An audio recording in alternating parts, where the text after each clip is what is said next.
행복을 파는 가게 주인이 되라. 오늘 말씀의 제목이에요. 여러분, 세상에 사는 모든 사람들이 행복하기를 원해요. 그래서 심지어는 남의 행복을 훔쳐서 자기 만족을 누리는 사람도 많아요. 세상의 행복이라는 것은 자기 만족이거든요. 그러니까 수단과 방법을 가리지 않고 남의 행복을 훔쳐와서라도 내가 행복하겠다, 자기 만족에 머무는 것입니다. 그러다 보니까 쾌락을 통해서, 세상에 주는 달콤한 쾌락을 통해서 자기 만족을 누리려고 하다 보니까 점점 더 깊은, 더 강한 쾌락을 쫓아갑니다. 마지막에는 정말 후회하게 되고 인생 자체가 망가질 수가 있습니다. 여러분, 진정한 행복은 가치 있는 일에서 느끼게 됩니다. 그렇지 않들은 내가 행복할 뿐만 아니라 이 행복을 다른 사람에게 나누어주는, 행복을 주는 사람들입니다. 자, 그래서 우리는 그냥 아무런 삶이 그냥 대충 산다 할지라도 우리는 인생이라는 가게를 운영하는 사람들이에요. 그래서 세상 마지막 삶을 다 살고 난 다음에 우리가 한번 정산해 보면은 마이너스 인생도 있거든요. 우리는 세상적으로 돈을 많이 벌거나 많은 명예를 얻거나 좋은 지위를 얻어서가 아니라 내가 얼마나 많은 사람에게 기쁨을 줬을까, 얼마나 많은 사람의 행복을 나눠줬을까, 그걸 가지고 하나님은 우리의 인생을 평가하는 것입니다. 행복을 파는 가게 주인이 되라. 프리츠 펄스라는 정신분석학자가 있는데, 사람을 잘 분석했던 정신분석학자는 얘기입니다. 정신적으로 건강한 사람, 우리 몸도 건강해야 되지만은 우리 내면이 건강해야 되잖아요. 그래서 정신적으로 건강한 사람은 누구냐? 자신이 누구인지를 아는 사람이다, 이렇게 말을 했어요. 나의 정체성, 나라는 사람이 어떤 사람이 누구인지를 아는 사람이 정신적으로 건강한 사람이다, 이렇게 말합니다. 우리는 하나님 앞에 내가 누구지? 나는 누굴까? 이런 질문을 가지고 있을 때 하나님은 오늘 말씀에 정확하게 대답합니다. 29절입니다. 우리 같이 한번 읽어봅니다. 이스라엘이여, 너는 행복한 사람이로다. 자, 거기까지. 하나님이 우리를 그렇게 표현합니다. 이스라엘이여, 이것은 하나님의 자녀들아, 내 사랑하는 아들들아, 딸들아, 그 말이거든요. 이스라엘이여, 너는 행복한 사람이로다. 우리는 누구냐고 질문을 가질 때 주님이 대답은 너는 행복한 사람이로다.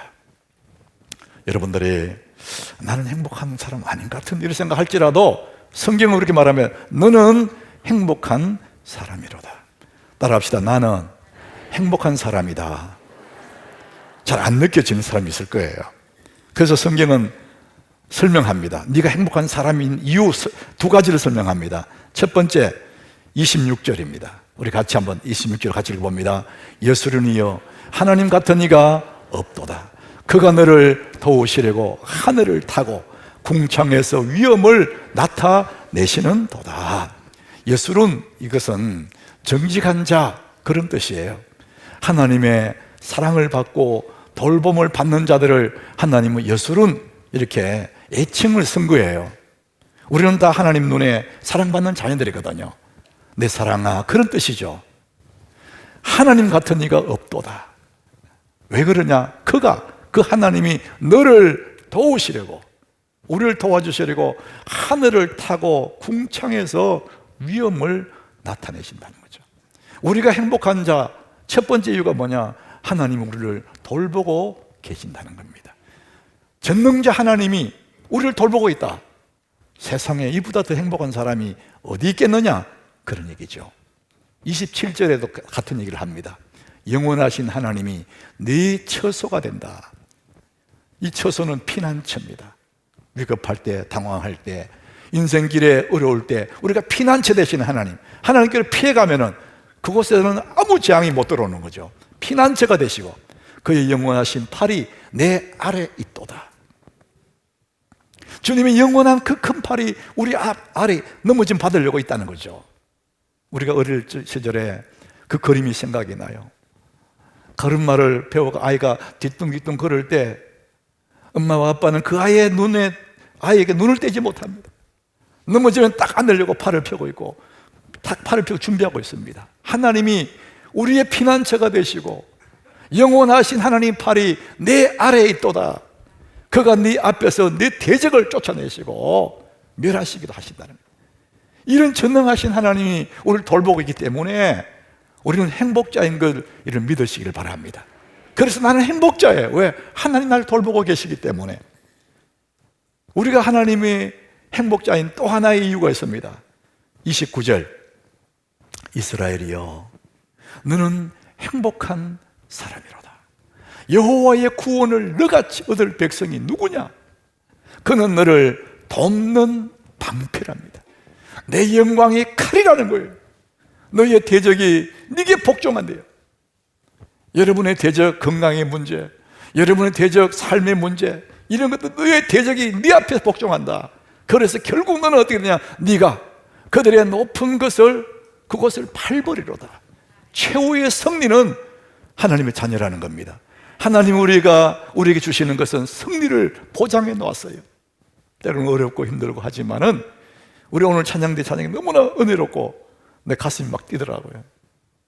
하나님을 향해 시온성의 주님의 찬양을 부르고 그 하나님이 강림하셔서 여러분을 붙잡으시고 여러분을 도우시고 마지막에 승리에 갈 줄 믿으시길 바랍니다. 네가 그들의 높은 곳을 밟으리로다. 여러분 마지막 승리는 여러분이 있는 줄 믿으시길 바랍니다. 그렇기 때문에 우리는 행복자예요. 뭐 세상에 많이 가져야 행복한 게 아니면 그건 때가 되면 다 사라지거든요. 하나님 백성이기 때문에 행복한 사람이에요. 이스라엘이여 너는 행복한 사람이다. 사람의 마음에는 법칙이 있습니다.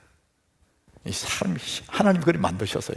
우리 마음에 법칙 하나 있는데 그게 뭐냐? 우리가 자신이 인정한 것만, 내가 인정한 것만 느끼게 되어 있어요. 내가 인정하지 않은 것은 못 느껴요. 나는 행복한 사람이다 이렇게 내가 인정해야 행복이 느껴져요. 하나님이 그렇게 우리를 돌보시고 승리를 보장하고 너는 행복자라고 말해줘도 그것을 인정하지 않으면 내가 느끼지를 못하는 거예요. 그래서 하나님이 이뤄놓으신 너는 행복자라고 이 말씀을 여러분이 받아들이고 인정하셔야 아 진짜 내가 행복한 사람이구나 느끼게 되는 것입니다. 한번 따라해보시죠. 나는 행복한 사람이다. 아멘.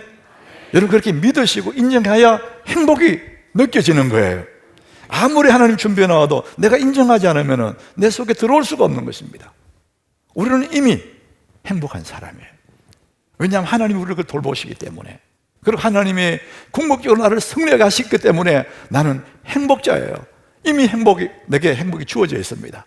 자, 그렇다면 우리는 이 행복을 잘 가꾸어 나가는 것이 우리의 할 일이거든요. 그래서 우리가 이제부터 살아가는 우리의 삶은 이 주어진 행복을 가꾸는 것인데 어떻게 가꾸느냐? 할 일 따라서 살면은 행복합니다. 그 관로 속에 할 일 관로 있고 따라 살면 행복하다 이렇게 했거든요. 그 관로 속에는 사명, 목적 이런 겁니다. 사명 따라 살면, 우리의 할 일 따라 살면, 사명 따라 살고 목적 따라 살면은 행복합니다. 우리가 가지고 있는 모든 물건에는 원래의 목적이 있어요. 그 목적대로 쓰일 때에 행복한 거예요. 바다에 떠 있다고 다 항해하는 게 아닙니다. 어떤 배는 항해하고 어떤 배는 표류하고 있는 겁니다. 여러분 우리 인생이 꼭 그렇습니다. 내 목적을 향해 내 인생의 사명 따라 살고 있는 사람은 그 사람은 인생을 항해하고 있는 사람, 내비게이터입니다.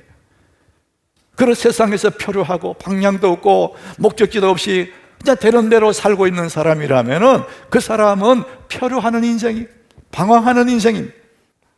땅에서 행복을 찾는 사람들, 이 사람들은 자기 쾌락, 자기 만족이거든요.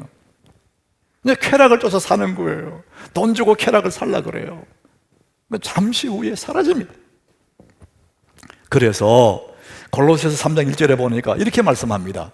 그러므로 우리 같이 읽어봅니다. 그러므로 너희가 그리스도와 함께 다시 살리심을 받았으면 위의 것을 찾으라. 거기는 그리스도께서 하나님 우편에 앉아 계시느니라. 예수 믿는 우리들, 그리스도와 함께 다시 살리심을 받았다면 이제부터 어떻게 하냐? 위의 것을 찾으라는 거예요. 위에서 주시는 행복, 그 기쁨을 찾으라는 겁니다. 왜? 거기에는 주님이 계시기 때문에, 그분은 영원한 분이기 때문에 거기서 찾으라는 거예요. 여러분, 모세는 그 어린 시절 태어나자마자 나일강에 버림받았어요. 엄마 입장에서는 할 수 없이 갈대상에 아이를 넣고 보냈지만은 모세 입장에서는 버림받은 거 아니에요? 그 나일강에서 악어의 밥이 될 수밖에 없는, 그의 운명은 누구도 헤아릴 수 없는 버림받은 인생이었어요. 그런데 하나님 은혜로 구출받아서 궁굴에 살게 되고 광야에 40년 보내고 백성들을 이끌고 지도자로서 40년을 살게 돼요. 그리고는 이제 은혜로 살아왔던 그 인생을 마감하고 죽음을 준비하고 있어요. 하나님은 그의 마지막 죽음을 미리 알려줬습니다. 신명기 32장 50절에 모세의 죽음을 알려줘요. 어느 날 모세야 너 너보산에 올라가. 너 형 아론이 호르산에서 죽어 그의 조상에게로 돌아간 것처럼 너도 올라가는 이 산에서, 이 너보산에서 죽어서 내 조상에게로 돌아갈 거야. 저는 이 말씀 보면서 참, 아니, 죽음의 시간과 죽음의 장소를 하나님 알려줘요. 여러분이 죽을 날짜, 죽음의 장소 알면 어떻게 되겠어요? 응? 우리는 성경에 보면 모세는요, 그 산에 올라가요. 아무런 미련의 후회 없이 그 산에 올라가요. 그리고 그 산에서 눈을 감아요. 그게 무슨 얘기죠? 오늘 우리 읽은 이 본문은요, 모세의 마지막 산에 올라가기 직전에, 세상을 떠날 직전의 장면이에요. 오늘 본문 1절에 이렇게 말합니다. 하나님의 사람 모세가 죽기 전에, 산에 올라가 죽기 직전이에요. 이스라엘 자손을 위하여 축복함이 이러하니라. 굉장히 중요한 말이에요. 그는 지금 그 산에 올라가면 거기서 죽어요. 근데 올라가기 전에 이스라엘 백성들에게 말을 하는 거죠. 죽기 전에. 지금까지 그는 어떻게 살아왔느냐? 하나님의 은혜 속에, 하나님의 사명 따라 주의 목적대로 지금까지 살아왔고, 이제 산에 올라가는 것도 하나님 말씀 따라 사명 따라 올라가는 거예요. 그가 평생을 살아온 것은 믿음으로 살아온 거죠. 목적대로 살아왔기 때문에, 사명 따라 살아왔기 때문에 그는 후회도 없고 미련도 없어요. 여러분, 성도의 할 일은 뭐냐? 믿음으로 사는 겁니다. 따라합시다. 믿음으로 사는 거. 여러분, 굉장히 중요한 얘기죠. 성도의 삶은 믿음으로 살아가는 거예요. 여러분, 믿음으로 산다는 것은 구체적으로 뭘 얘기하느냐? 모세는 우리에게 그걸 보여줘요. 어떻게 사는 게 믿음으로 사는 거냐? 이 모세는 민족의 지도자였어요. 그 많은 백성들을 끌고 광야를 지나가거든요. 대단한 지도자지만은 그도 하나님 앞에 믿음의 사람으로 하나님과 관계 속에서 살아가요. 출애굽기 33장 11절에 사람이 자기의 친구와 얘기함 같이 여호와께서는 모세와 대면하여 말씀하셨다. 하나님과 개인적으로 굉장히 친하다는 거예요. 대중적으로는 굉장한 지도자지만은 개인적으로 하나님 앞에 한 양떼로서, 한 신자로서 믿음을, 관계를 유지하고 있는 겁니다. 하나님 편에 사시는 말씀이에요. 사람이 자기 친구와 스스로 얘기하듯이 하나님은 모세와 얼굴을 마주 보면서 도란도란 속삭였다는 거예요. 여러분, 믿음이 좋다는 것은 하나님과 얼마나 친한가, 그걸 보고 말하는 거예요. 대단한 일을 얼마나 많이 하는가 아니고 하나님과 얼마나 친밀하냐, 이걸 가지고 우리 믿음을 얘기할 수가 있습니다. 오늘 본문 1절에도 이렇게 말하죠. 하나님의 사람 모세가 이렇게 말을 합니다. 모세 이름 앞에 하나님의 사람이라는 단어가 붙었어요. 지금까지 모세를 얘기할 때는 한 번도 하나님의 사람의 단어를 붙인 적 없어요. 그런데 죽기 전에 느보산에 올라가기 직전에 하나님은 모세 이름 앞에 하나님의 사람 모세 이렇게 말을 합니다. 그게 무슨 얘기죠? 그의 믿음이 굉장히 자랐다는 겁니다. 신앙이 성숙했다는 겁니다. 여러분, 성장의 기쁨, 그것은 어떤 것보다 비교할 수 없습니다. 여러분, 믿음이 자라시기를 바랍니다. 우리 믿음은 자라가는 것입니다. 하나님의 사람 부를 만큼 자라가는 거예요. 그뿐만 아닙니다. 민수기 12장 3절에 보니까 이 사람 모세는 온유함이 지면의 모든 사람보다 더하더라. 믿음만 자란 것이 아니라 그의 성품이, 그의 인격이 자랐는데, 어느 자랐느냐? 온유함이 지면의 모든 사람보다 더했다. 모세는 원래 그런 사람 아니에요. 거친 사람이었어요. 사람 죽여버려요. 화가 나가지고. 그런 사람인데 신앙이 자라고 믿음이 자라고 인격이 함께 자라서 하나님의 사람 할 만큼 하나님 인정하잖아요. 내 아들 모세, 나의 종 모세, 이 사람 모세는 온유함이 지면의 모든 사람보다 더하더라. 신앙이 자라고 인격이 자라고 온유한 마음이 그렇게 성해졌다는 거예요. 여러분의 우리가 신앙생활, 내 믿음생활, 우리의 성도가 사는 건 믿음으로 사는 거잖아요. 믿음으로 산다는 의미가 뭐냐? 우리 믿음이 자라고 여러분 인격이 자라가는 이런 그 복을 누리시길 축복합니다. 예수 오래 믿을수록 믿음이 깊어지고 인격의 향기가 나는 그런 사람, 모세는 우리에게 그걸 보여주고 있습니다. 그뿐만 아니라 모세는 자기 인격만 자라고 믿음만 자라는 것이 아니라 오늘 1절에 보니까요, 하나님의 사람 모세가 뭐 했느냐? 죽기 전에 이스라엘 자손을 위하여 축복함이 이러하니라. 마지막 가는 길에 정신이 없을 텐데 그 백성들을 향해서 축복해 주는 거예요. 12지파 각각 다 축복해요. 여러분, 모세가 마지막에 할 말이 얼마나 많겠어요. 그 40년 동안 모세에 대해서 원망한 사람 너무 많거든요. 원수 같은 사람도 있어요. 모세의 마음에 모세를 박았던 사람도 있거든요. 그런데 모세는 그 모든 걸 뒤로 하고 모세가 죽기 전에 이스라엘 자손을 위하여 축복했다. 여러분, 진정한 그리스도인의 행복은요, 다른 사람들을 축복해 주는 거예요. 여러분, 이 축복과 감사는요, 동의어입니다.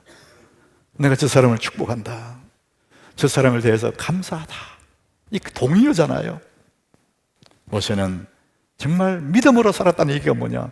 그의 믿음이 자라고 인격이 자라고 그 모든 사람을 축복하는 그 마지막 생을 그렇게 마쳐가는 거예요.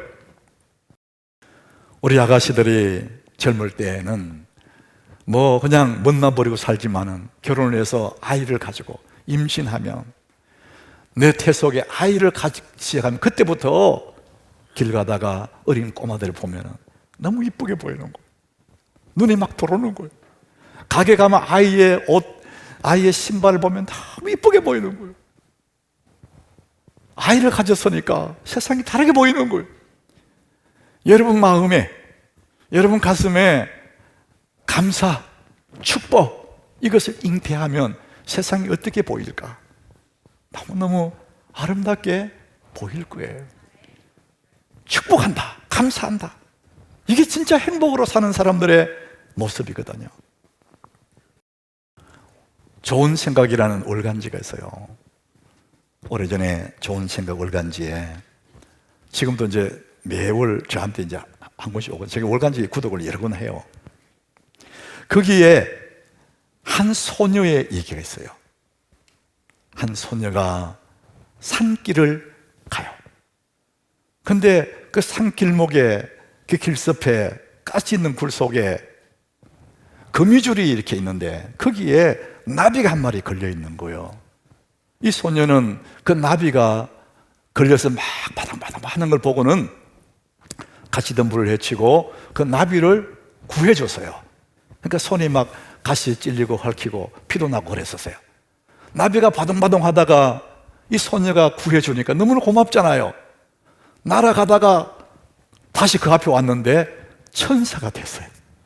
이 천사가, 이게 아멘하게 아니고 이 천사가 이제 너무 고마우니까 손님이 말하는 거예요. 너무 고맙습니다. 내가 한 가지 소원을 들어주겠습니다. 그 소녀가 말을 해요. 이 세상에서 가장 행복한 사람이 되게 해주세요. 다 행복하기를 원하잖아요. 행복하게 해달라고, 행복한 사람 살게 해달라고. 그랬더니 그 천사가 소녀의 귀에다 대고 행복하게 사는 방법을 알려주사건사건 얘기를 한 다음에 천사는 사라졌습니다. 이 소녀는 자라서 어른이 되고 이제 엄마가 되고 할머니가 되고 그 세월을 살아오면서 이 할머니는 너무 행복하게 살았어요. 그 주변에는 언제나 좋은 사람들이 몰려있고 사람들이 모두가 이 사람들을 부러워하는 눈빛으로 그렇게 한 생을 다 살았어요. 세월이 많이 흘러서 이제 백발의 할머니가 되어서 이제 막 세상을 떠나려고 하는 그때쯤에 주변에 있던 사람들이 이 할머니가 그렇게 행복했던 그 이유를 묻고 싶었더라고요. 할머니 어떻게 그렇게 행복하게 살아오시게 되었나요? 좀 알려주세요. 사람들이 한결같이 물었어요. 할머니가 웃으면서 얘기해요. 내가 소녀 시절에 나비를 하나 구해주는 그 나비가 천사였는데 내가 행복하게 해달라고 그렇게 말했더니 그 천사가 내 귀에다 대고 이렇게 속삭였습니다. 무슨 일을 당하든지 항상 감사하다. 감사해. 그렇게 말하면 평생 행복하게 될 거예요. 그 말을 해줬다는 거예요. 그때부터 무슨 일을 만나든지 늘 감사합니다. 감사합니다 했다는 거예요. 여러분 이게 정말 성경적인 얘기잖아요. 항상 기뻐하고 감사하는 것. 여러분 우리 신앙에는 3단계가 있습니다. 첫 번째 단계는 받는 단계. 구원을 받고 은혜를 받고 성령을 받고 하나님께 축복을 받고 이 1단계가 받는 단계예요. 2단계가 있습니다. 드리는 단계입니다. 시간을 드리고 물질을 드리고 재능을 드리고 헌신해요. 우리는 그까지인 줄 알았는데 그게 아니고 3단계 또 있습니다. 감사하는 단계예요. 드리면서도 감사하고 수고하면서도 감사하고 고난 중에도 감사하는 그 단계가 있습니다. 범사에 감사하는 것. 행복을 파는 가게 주인은 이 감사의 단계에 사는 거예요. 사람들을 축복하고 감사하고 살아가는 것이죠. 우리의 삶의 여정 속에 왜 어려움이 없겠어요? 누군들 어려움 없는 사람 누가 있겠어요? 염려는 왜 없겠어요? 잠 못 잘 만큼 불안한 일도 있지. 그러나 그럼에도 감사하고 축복할 수 있는 이유가 딱 하나가 있습니다. 오늘 본문 29절에 그 얘기 하잖아요. 아무리 힘들어도 감사하고 축복할 수 있는 이유 한 가지가 있습니다. 이스라엘이여 너는 행복한 사람이로다. 나는 행복한 사람이니까 하나님 나를 돌보고 계시고 승리를 주시는 그 하나님 계시니까 나는 행복한 사람이기 때문에 우리는 어려워도 힘들어도 하나님 앞에 감사할 수가 있는 거예요. 행복을 파는 가게 주인이 되십시오. 원래의 우리의 모습, 진짜 우리의 모습을 고린도후서 6장 10절에 이렇게 말합니다. 내가 누구냐? 근심한 자 같지만 항상 기뻐. 가난한 자 같지만은 많은 사람을 부유하게 하고 아무것도 없는 자 같으나 모든 것을 가진 자로다. 이게 우리 성도들의 모습이라는 거예요. 세상 사람들이 볼 때 에게 저 사람들 저거 이렇게 말하지만 우리는 그런 게 아니라는 것이죠. 수많은 사람에게 기쁨을 주고 내가 가진 것 없는 것 같지만은 복음으로 하나님의 은혜로 행복으로 그들을 부유하게 만들어주고 아무것도 없는 자 같지만 사실은 예수 안에 모든 것을 가지고 있는 사람, 그 사람이 바로 우리들인 줄 믿으시길 바랍니다. 행복을 파는 가게 주인이 되십시오.